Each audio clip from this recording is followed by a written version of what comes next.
It's one of the most exciting things that can happen in a football game. Underneath, McKissick catches it, flag on the play as he's brought down at the 46. The big hit.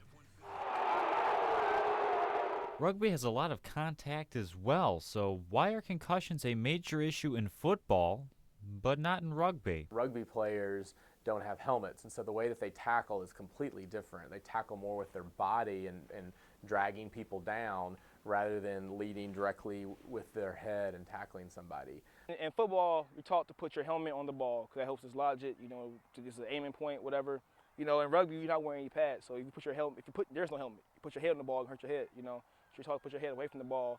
A concussion occurs when a large force, such as another person or even the ground, hits your head and rattles your brain around.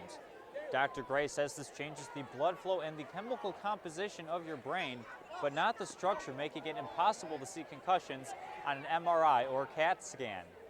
On top of that, concussion symptoms are not universally recognizable. Concussions are very individualized, and that's what makes diagnosing them very difficult. And probably one of the toughest things that I have to do on a sideline as a physician covering sports is, decide when an athlete has a concussion versus when they don't. Some athletes will have more of a headache or dizziness, while others will feel more like they're in a fog or kind of dazed. A Purdue University study published in the Journal of Neurotrauma estimates there's between 43,000 and 67,000 high school football players who suffer from concussions every year. And those are just the reported cases. The doctors who published the study said that if you include unreported concussions, there could be more than 100,000 cases each year. Pascal believes that number is higher than we know. In football, in high school, concussions are pretty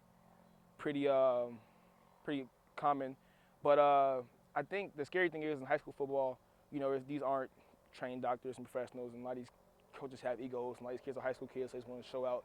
A lot of them do go undiagnosed, and there are kids that knowing what we know now, probably did have concussions that just played through or didn't get it treated all the way.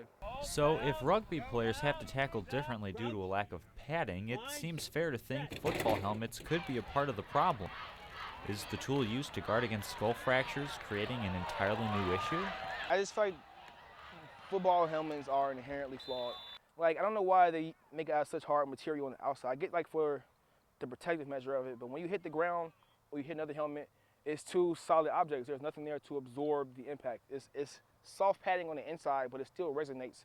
So it's like a giant bill on your head. Football helmets, those are made to prevent skull fractures, but they're not made to prevent concussions. And so we just don't currently have, materials as far as like soft foams and padding that can stop that, but then also that's hard enough on the outside to prevent a skull fracture. And a lot of people don't think that we'll ever be able to make a perfect helmet. Tom Castleman, KOMU 8 Sports, Columbia. Number 6, Tevin Coleman, the ball carrier, burst down.